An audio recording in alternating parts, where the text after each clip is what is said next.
తాకట్లో ఉన్న మీ బంగారాన్ని విడిపించి ఆ రోజు ఆన్లైన్ రేటుకి కొంటాం. Sharma gold company. ధనుర్లగ్నంలో చూద్దాం. ధనుస్సు రాశికి మనం వచ్చినట్లయితే ఏం చెప్పబడి ఉంది? ధనుస్సు రాశిలో అద్భుతాలు చూస్తారు, ఇక అన్ని విధాలుగా విజయాలు అని అంటారు. కానీ ఎవరికి దక్కుతుంది విజయాలు అని అంటే, ఏ వ్యక్తి అయితే మేష వృషభ లగ్నాలలో, కన్యా ధనుర్లగ్నాలలో జన్మించి ధనుస్సు రాశి అయితే 100కి 100% శుభ ఫలితాలు పొందుతాడు. ఏ వ్యక్తి అయితే మిథున లగ్నము, సింహ లగ్నము, తులా లగ్నం, మకర లగ్నంలో జన్మించి ఉండి ధనుస్సు రాశిలో జన్మిస్తాడో ఆ వ్యక్తికి ప్రధానంగా 75% మాత్రమే శుభ ఫలితాలు పొందుతాడు. ఏ వ్యక్తి అయితే కర్కాటక లగ్నం, వృశ్చిక లగ్నం, కుంభ లగ్నం, మీన లగ్నంలో జన్మిస్తాడో ఆ వ్యక్తి ధనుస్సు రాశిలో జన్మించినటువంటి కారణం చేత 25% మాత్రమే శుభ ఫలితాలు పొందుతాడు. ఇది చెప్పబడి ఉంది. కాబట్టి ఇంత విన్న తర్వాత నిజంగా చెప్పండి, ఈ చెప్పినటువంటి అన్ని రాశుల్లో అందరికీ చెప్పిన విధంగా శుభము, అందరికీ అశుభము, అందరికీ మధ్యస్థంగా ఉంటుందా? ప్రధానంగా లగ్నాలు ప్రధానమమ్మా. రాశుల కన్నా లగ్నాలే ప్రధానం. మరి ప్రభావాలు అన్నారు కదండి, ఎలాంటి సమస్యలు వస్తాయి? తెలుసుకోవచ్చా, గుర్తించవచ్చా ఇది ఖచ్చితంగా గ్రహణ ప్రభావమే అని? తప్పకుండానమ్మా.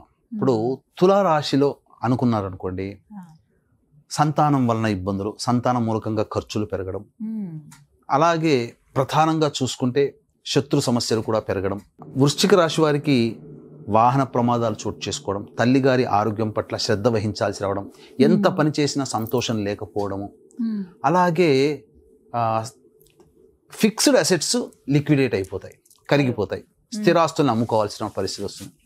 ధనుస్సు రాశి వారికి గొప్పగా ఉందని చెప్పినా కొన్ని లగ్నాల్లో జన్మించినటువంటి కారణం చేత సోదరీమణుల మధ్య విభేదాలు, తెలిసిన వారితో విభేదాలు, అలాగే ప్రధానంగా డబ్బులు అప్పుగా ఇచ్చేసి నష్టపోవడం, రాని బాకీలుగా ఉండడం, ముఖ్యంగా ఒక్క మాటలో చెప్పాలంటే ప్రతిదీ సమస్యగా ఉండడం, అనుకున్న పని జరగకపోవడం, అశాంతిగా ఉండడం, అలాగే ఉద్యోగాలు కోల్పోవడం, వ్యాపార వృత్తి నష్టాలు కలగడం, శుభకార్యాలు అనుకున్నవి వెనక్కి వెళ్ళిపోవడం, ముందునయ్యి వెనకగోయి అన్నట్టుగా ఉంటుంది. ఈ యొక్క పరిస్థితులు కార్తీక మాసం మొత్తం వరకు కూడా ఉంటాయమ్మా. అప్పటి వరకు చూస్తాం. మరి పరిహారాలు ఏమన్నా ఉన్నాయా గురువుగారు? వీటికి ఏం చేసుకోవచ్చు అంటారు? తప్పకుండానమ్మా. ప్రతి సమస్యకి కూడా 2 రకాలైనటువంటి పరిహారాలు ఉంటాయి, ఏ సమస్యకైనా. ఇప్పుడు మీకు ప్రధానంగా ఒక వ్యక్తి స్కూల్లో చేర్పిస్తారు స్టూడెంట్ని. గొప్పగా చదువుకున్నవాడైతే స్కూల్లోనే ఉంటుంది, కానీ ఆ స్కూల్లో చెప్పింది అర్థం కాక మళ్ళీ పిల్లలకి ట్యూషన్లు పెడతారు, అప్పుడు కుదురుకుంటారు. ట్యూషన్లో ఉండడం ద్వారా కాస్త మంచి ర్యాంకులు సంపాదించుకోవచ్చు. అలాగే ప్రతి సమస్యకి ఇది సంబంధించిన దైవికమైనటువంటి సమస్య. ఈ సమస్యకి దైవ పరిష్కారము, మానవ పరిష్కారము అనేటువంటిది చేసుకోవాలి. ముందుగా ఈ దైవ పరిష్కారం కనుక చూసుకున్నట్లయితే, ఏర్పడుతున్నటువంటి గ్రహణం ఏర్పడుతున్నటువంటి నక్షత్రం పూర్వభాద్ర నక్షత్రం 8వ తారీఖు రాత్రి 10 గంటల వరకు ఉన్నటువంటి కారణం చేత మన పీఠమాధ్వర్యంలో ఈ యొక్క చెప్పబడినటువంటి సోకాల్డ్ మిథున, కర్కాటక, సింహ, తుల, మకర, కుంభ, మీన రాశుల్లో జన్మించినటువంటి వాళ్ళకి సంబంధించి కొన్ని దోష నివారణ పూజలు, హోమాలు అనేటువంటి, గ్రహణ దోష నివారణ పూజలు, హోమాలు అనేటువంటివి చేయించడం జరుగుతుంది. నా వ్యక్తిగత అభిప్రాయంలో 12 రాశుల్లో జన్మించిన వాళ్ళు చేసుకోవాల్సిందేనమ్మా. ఈ కార్యక్రమంలో, గ్రహణ దోష నివారణ కార్యక్రమంలో నమోదు చేసుకోవడం ద్వారా శక్తిపాతము చేయబడినటువంటి కరుంగలి మాల ఇవ్వడం జరుగుతుంది. సాయంత్రం 6 గంటలకు ప్రారంభమవుతుంది.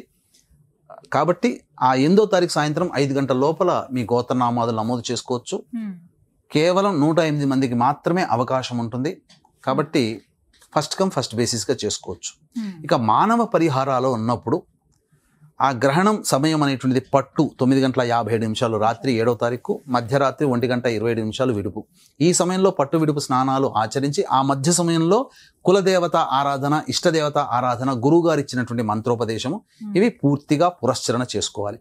ఉదయాన్నే లేచి కాలకృత్యాదులు తీర్చుకున్న తర్వాత ముఖ్యంగా ఒక మట్టి పాత్ర కానీ, కాంస్య పాత్ర కానీ, ఇత్తడి పాత్ర కానీ సంపాదించుకొని అందులో వెండి చంద్రబింబము, సూర్యబింబము, నాగబింబము వేసి అవి మునిగిపోయేంతగా ఆవు నెయ్యి వేసి, తదనంతరం కిలోంబావు బియ్యము, కిలోంబావు మినుములు, అలాగే కొన్ని నల్ల నువ్వులు మరియు శ్వేత వస్త్రం, బ్రాహ్మడు కట్టుకునే వస్త్రం, ఇవి ఒక చాటలో వేసి దానిపైన విస్తరాకు వేసి, ఆ విస్తరాకు మీద ఈ యొక్క పాత్ర అనగా ఆవు నేతి బింబములతో కూడుకున్నటువంటి పాత్ర పెట్టి బ్రాహ్మణుని దగ్గరికి వెళ్ళైనా కానీ లేదా బ్రాహ్మణుని ఇంటికి పిలిపించుకొనైనా కానీ సంకల్పం చెప్పుకొని తదనంతరం బింబ దర్శనం చేసుకోవాలి. అందులో తన ముఖాన్ని ఆవు నేతి కానీ లేదా నువ్వుల నూనె కానీ వేసిన దాంట్లో ముఖాన్ని చూసి తదనంతరం బ్రాహ్మడికి దానం చేయాలి. ఒకవేళ బ్రాహ్మడికి దానం తీసుకోలేని పక్షంలో దేవాలయంలో దీపారాధనకి వాడవచ్చు. ఎక్కడైనా కానీ ఆ పాత్రలో ఒత్తి వేసి దీపారాధన చేయవచ్చు.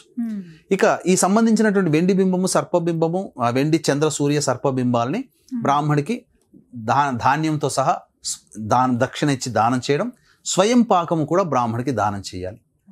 ఈ విధంగా చేస్తే సంపూర్ణముగా గ్రహణ దోష నివారణ జరుగుతుంది. అలాగే అవకాశం ఉంటే మంత్ర పరిహారంలో భాగంగా 8వ తారీఖు రోజున మన పీఠమాధ్వర్యంలో జరిగేటువంటి కార్యక్రమంలో నమోదు చేసుకోవచ్చు. లేదా మీ చుట్టుపక్కల ఎక్కడ ఈ కార్యక్రమాలు జరిగితే ఈ గ్రహణ దోష నివారణ కార్యక్రమంలో మీరు పాల్గొనవచ్చు. చక్కగా వివరించారు గురుగారు, ధన్యవాదాలండి. సర్వం శ్రీ ఉమామహేశ్వర పరబ్రహ్మార్పణమస్తు.